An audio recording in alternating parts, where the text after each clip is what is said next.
नमस्कार, स्वागत है आप सभी का ज्ञान गंगा चैनल पर। चैत्र माह के कृष्ण पक्ष की दशमी तिथि के दिन दशा माता का पूजन किया जाता है। इस व्रत में महिलाएं कच्चे सूत का दस्तार का डोरा लाकर उसमें 10 गांठ लगाती है और पीपल के पेड़ की पूजा करती है। डोरे की पूजा करने के बाद पूजा स्थल पर नल दमयंती की कथा सुनती है। उसके बाद इस डोरे को गले में बांधती है। पूजन के बाद महिलाएं घर पर हल्दी कुमकुम के छापे लगाती है। व्रत रखते हुए एक ही समय भोजन ग्रहण करती है।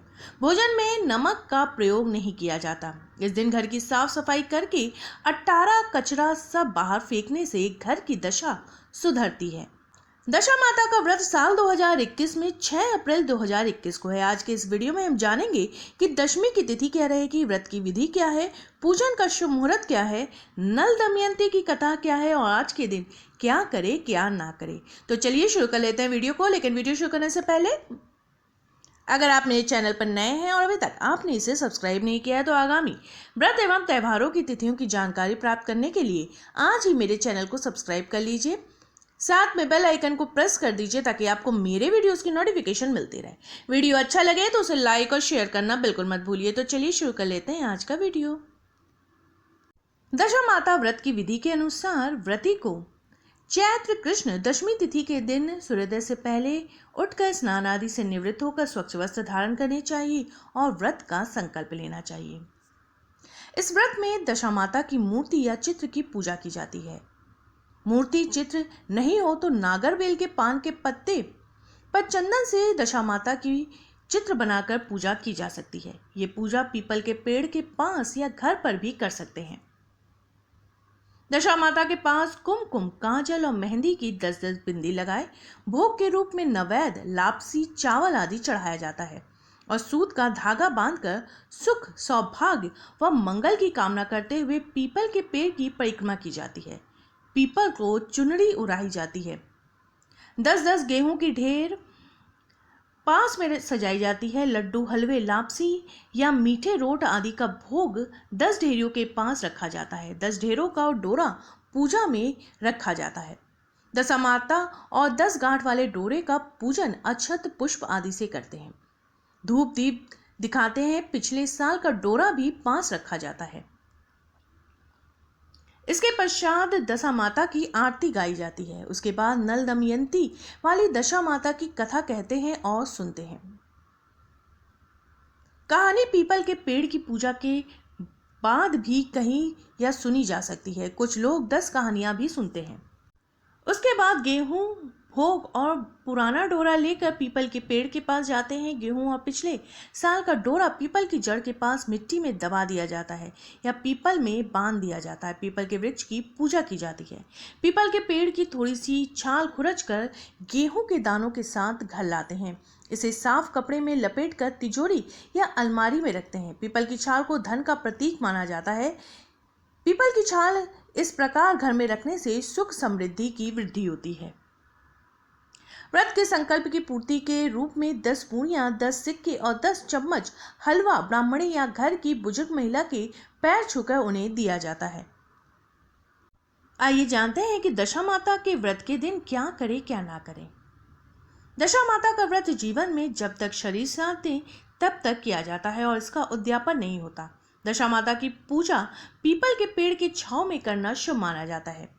घर में इस व्रत के दिन विशेष रूप से साफ सफाई की जाती है। अनावश्यक अट्टारा कचरा, टूटा फूटा सामान बाहर फेंक दिया जाता है। साथ ही सफाई से जुड़े सामान यानी झाड़ू आदि खरीदने की भी परंपरा है। इस दिन घर का पैसा खर्च नहीं करना चाहिए। यथासंभव आवश्यकता की वस्तुएं एक दिन पहले ही खरीद कर रख लें। दशा माता पूजा के दिन किसी को पैसा उधार भी नहीं देना चाहिए। इस दिन अपने घर की कोई वस्तु भी किसी को नहीं देनी चाहिए और ना ही किसी से कोई वस्तु या पैसा मांगना चाहिए। दशा माता व्रत करने वाली महिलाएं दिन भर में मात्र एक बार अन्न का सेवन करती है। इस व्रत में नमक का सेवन नहीं किया जाता। मान्यता है कि दशा माता व्रत को विधि विधान, सच्चे मन, भक्ति भाव से करने पर 1 साल के भीतर जीवन से जुड़ी दुख और समस्याएं समाप्त हो जाती हैं। दशा माता का व्रत साल 2021 में 6 अप्रैल 2021 दिन मंगलवार को है। चैत्र कृष्ण दशमी तिथि का प्रारंभ होगा 6 अप्रैल की सुबह 2:19 पर और समाप्ति होगी 7 अप्रैल की सुबह 2:09 पर। पूजा के लिए शुभ चौघड़ियां इस प्रकार रहेंगी। अमृत चौघड़ियों का समय रहेगा दोपहर 12:24 से 1:58 तक। शुभ चौघड़ियों का समय रहेगा दोपहर 3:33 से शाम के 5:07 तक। अभिजीत मुहूर्त का समय रहेगा सुबह 11:58 से 12:49 तक और राहु काल का समय रहेगा दोपहर 3:33 से शाम के 5:07 तक। दशा माता की कथा के अनुसार प्राचीन समय में राजा नल और दमयंती रानी सुखपूर्वक राज करते थे। उनके 2 पुत्र थे। उनके राज में प्रजा सुखी और संपन्न थी। एक दिन की बात है कि उस दिन होली दशा थी। एक ब्राह्मणी राजमहल में आई और रानी से कहा, दशा का डोरा ले लो। बीच में दासी बोली, हाँ रानी साहिबा, आज के दिन सभी सुहागनें महिलाएं दशा माता की पूजन और व्रत करती है तथा इस डोरे की पूजा करके गले में बांधती है, जिससे उनके घर में सुख समृद्धि आती है। अतः रानी ने ब्राह्मणी से डोरा ले लिया और विधि पूर्वक पूजन करके गले में बांध दिया। कुछ दिनों के बाद राजा नल ने दमयंती के गले में डोरा बंधा हुआ देखा। राजा ने पूछा, इतने सोने के गहने पहनने के बाद भी आपने ये डोरा क्यों पहना? रानी कुछ कहते इससे पहले ही राजा ने डोरे को तोड़कर जमीन में फेंक दिया। रानी ने उस डोरे को जमीन से उठा लिया और राजा से कहा, ये तो दशा माता का डोरा था, आपने उसका अपमान करके अच्छा नहीं किया। जब रात्रि में राजा सो रहे थे तब दशा माता स्वप्न में बुढ़िया के रूप में आई और राजा से कहा, हे राजा, तेरी अच्छी दशा जा रही है और बुरी दशा आ रही है। तूने मेरा अपमान करके अच्छा नहीं किया।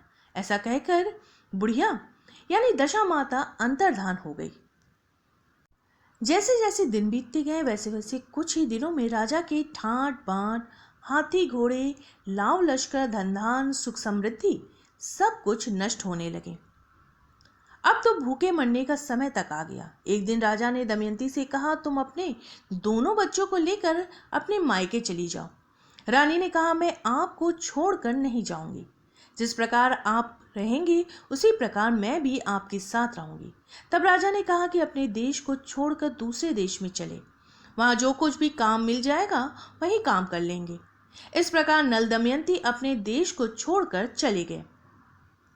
चलते चलते रास्ते में भील राजा का महल दिखाई दिया। वहां राजा ने अपने दोनों बच्चों को अमानत के तौर पर छोड़ दिया। आगे चले तो रास्ते में राजा के मित्र का गांव आया।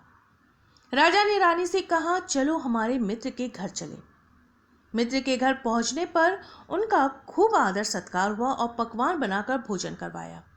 मित्र ने अपने शयन कक्ष में सुलाया। उसी कमरे में मोर की आकृति की खूंटी पर मित्र की पत्नी का हीरो जड़ा कीमती हार टंगा था। मध्यरात्रि में रानी की नींद खुली तो उन्होंने देखा कि वो बेजान खूंटी हार को निगल रही है। ये देखकर रानी ने तुरंत राजा को जगा कर दिखाया और दोनों ने विचार किया कि सुबह होने पर मित्र के पूछने पर क्या जवाब देंगे, तब वहां से उसी समय चले जाना चाहिए। राजा रानी दोनों रात्रि को ही वहां से चल दिए। सुबह होने पर मित्र की पत्नी ने खूंटी पर अपना हार देखा। हार वहां नहीं था। तब उसने अपने पति से कहा, तुम्हारे मित्र कैसे हैं जो मेरा हार चुराकर रात्रि में ही भाग गए हैं? मित्र ने अपनी पत्नी को समझाया कि मेरा मित्र कदापि ऐसा नहीं कर सकता। धीरज रखो, कृपया उसे चोर मत कहो।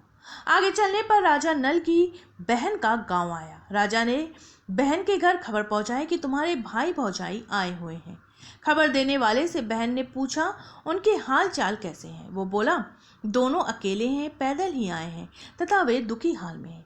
इतनी बात सुनकर बहन थाली में कांदा रोटी रखकर भैया भाभी से मिलने आई। राजा ने तो अपने हिस्से का खा लिया, किंतु रानी ने जमीन में गाड़ दिया। चलते चलते एक नदी मिली। राजा ने नदी में से मछलियां निकालकर रानी से कहा, तुम इन मछलियों को भूंजो, मैं गांव में से परोसा लेकर आता हूँ। गांव का नगर सेठ सभी लोगों को भोजन करा रहा था। राजा गांव में गया और परोसा लेकर वहां से चला तो रास्ते में चील ने झपट्टा मारा तो सारा भोजन नीचे गिर गया। राजा ने सोचा कि रानी विचार करेगी कि राजा तो भोजन करके आ गया है, मेरे लिए कुछ भी नहीं लाया। उधर रानी मछलियां भूंजने लगी तो दुर्भाग्य से सभी मछलियां जीवित होकर नदी में चली गई। रानी उदास होकर सोचने लगी कि राजा पूछेंगे और सोचेंगे कि सारी मछलियां खुद खा गई। जब राजा आए तो मन ही मन समझ गए और वहां से आगे चल दिए। चलते चलते रानी के मायके का गांव आया। राजा ने कहा कि तुम अपने मायके चली जाओ, वहां दासी का कोई भी काम कर लेना, मैं उसी गांव में कहीं नौकर हो जाऊंगा।